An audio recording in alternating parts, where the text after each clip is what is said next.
Hey, welcome in. I'm so glad you stopped by today. I'm going to be planting some things. Peas and carrots. Now I know we're not in the kitchen and it is called our kitchen, but actually my whole garden is part of my kitchen. Now all along this fenced area here is where we're going to be adding some dirt, and I'm going to be putting those two veggies in.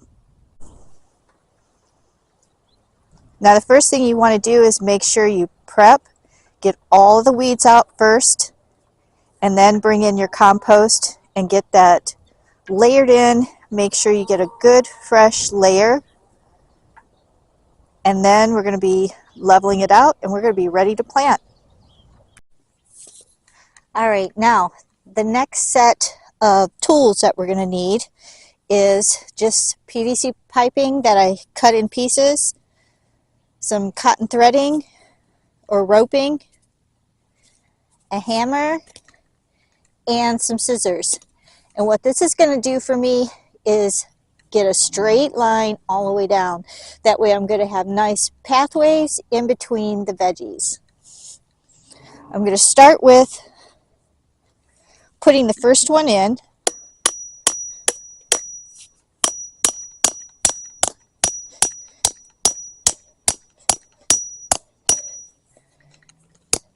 Nice and sturdy. Now we're going to take our roping and I'm going to wrap it around nice and tight, and we're going to go ahead and tie a knot.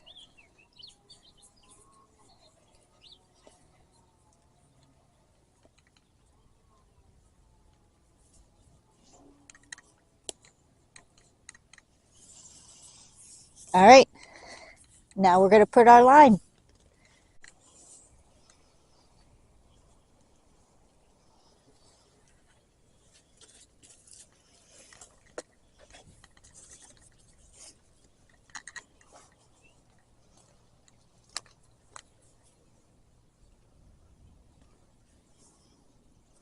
We just need some extra to wrap around. Go ahead and cut this off. And we're going to put that level.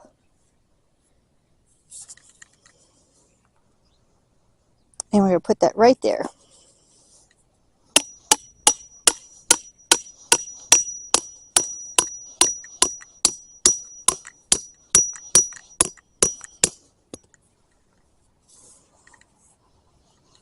And the reason I wrap this around a few times is so that I can tighten it, and then when I actually tie it, it's not going to shift on me.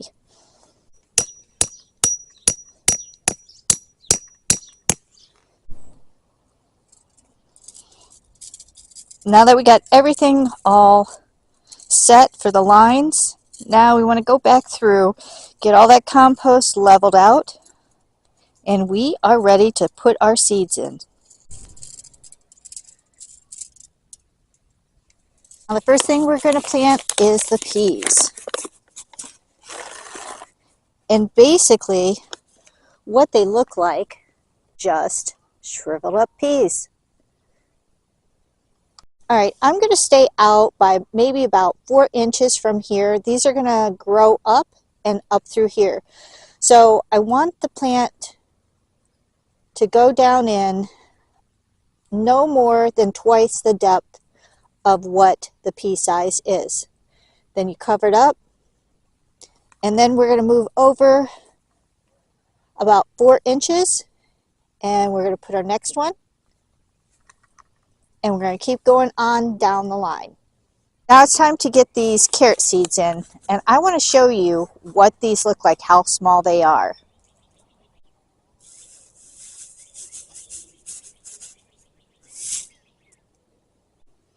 Now this is where the peas are. So we're going to take, and right in front of them, we're going to draw a not very deep line.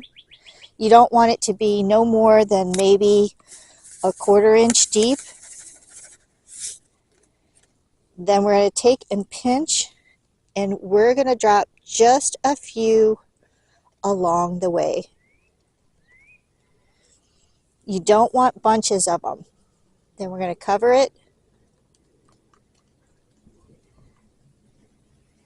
and we're going to do this all the way down the line. Now the last and final step is to get these covered.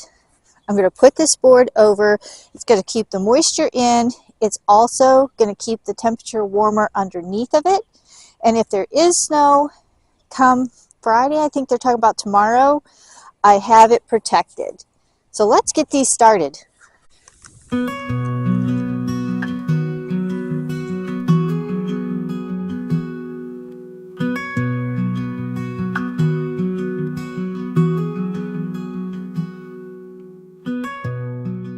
It wasn't that easy. That's what you need to do to plant your groceries instead of going to the store. The next thing that's going to go right in front of here, probably within the next couple weeks, is radishes. And then that is called succession planting. So each thing has a different amount for germination and when it's going to be ready to eat. I'd like to go ahead before I close out here today and take you around the garden so you can see everything that I'm going to be growing, and I actually was growing through the winter time, and I'll show you what that is. Stay tuned. What I want to do to finish up this video is to show you all areas of the backyard and how I use them for gardening. First area is this section here, and the reason why we have this fenced in is we have a lot of critters that are in our area, and this is protected. I like to put the grow bags in here, and in the grow bags, the first part of the season, what I'm going to do by the end of March is get all my potatoes planted in here. Then, right down here is where we grow the strawberries. This whole section is just filled with strawberries. Now, as we come out of this area, then over here is where I have perennials. And it's everything from peonies to chocolate mint. But I also like to add zinnia seeds because those draw the best pollinators.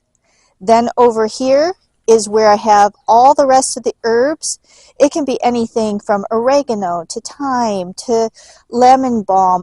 Now over here I have two sections. This section here is a raised bed, and this is where I always grow my mammoth sunflowers. And in order to get to the head, I had to use a ladder, and I'll put a picture in here so you can actually see it. Now this section here is a section that I'm going to totally get rid of. And why? Because this is the year we finally get ready to bring in a chicken coop. Now leaving here, I want to take you into this section. And I have a couple of options when it comes to putting in a coop. We're either going to totally keep it on that section there, or I'm going to run it in between here, and that will allow me to fence off this area and not only just have the run for them, but actually let them out to forage as well. In here, we have some peach trees on the two corners. Then on these corners here, we have apple trees. And I'm going to take you up close because I want you to see that they are already budding.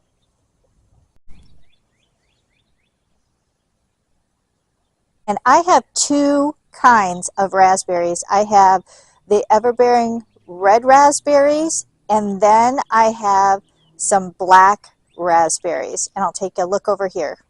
This is how we recycle, because these were old trash cans that we cut in half and planted the raspberries in here. And all we did was take a cattle panel to make the arch, and now they grow up over the arch. Now this is some of the last areas that I want to show you. There's not a whole lot going on, but you can still see what the gardens look like. There's a row here, a walkway, and then there's another row here. These are going to have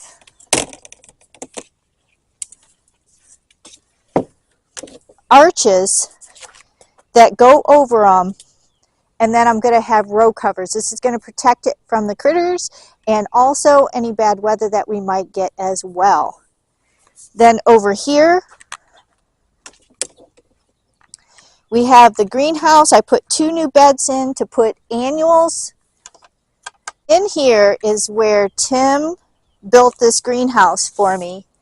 And every year, this is where I grow peppers. And it allows me to grow peppers way into late fall because of the temperatures. And peppers love heat.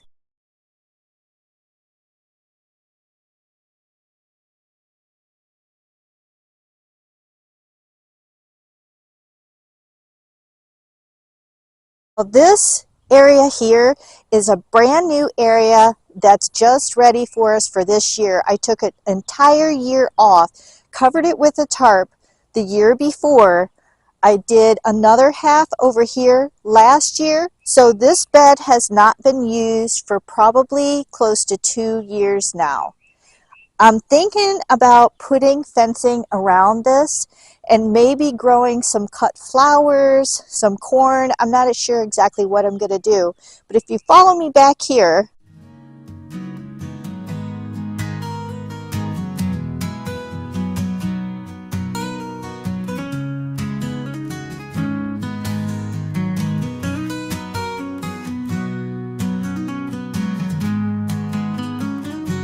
has been so much fun getting out in the garden. This has actually been my first planting since last year, and it's very exciting to share it with you and to show you how we grow the food that we eat.